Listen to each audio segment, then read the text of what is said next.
काबा पर दूसरा बड़ा हमला यजीद के दौर में 64 हिजरी 683 ईस्वी में पेश आया। यजीद की तख्त नशीनी के बाद वाक़या करबला रूनुमा हुआ, जिसके असरात पूरे आलम इस्लाम में महसूस किए गए। इन्हीं दिनों मदीना और मक्का के लोगों ने यजीद की बैत से इनकार कर दिया और हज़रत अब्दुल्ला बिन ज़ुबैर रज़ी अल्लाह ताला अन्हु ने मक्का को अपना मरकज़ बना लिया, जहाँ बड़ी तादाद में लोग उनके साथ जमा हो गए।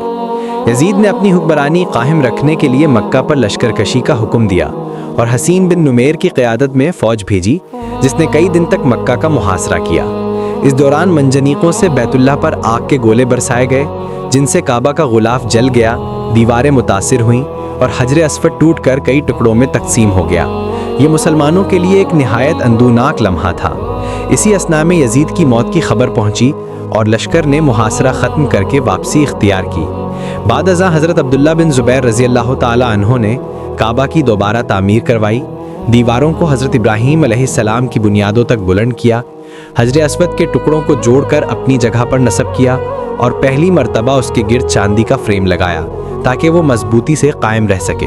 काबा पर तीसरे बड़े हमले की तफसील जानने के लिए चैनल को सब्सक्राइब करें।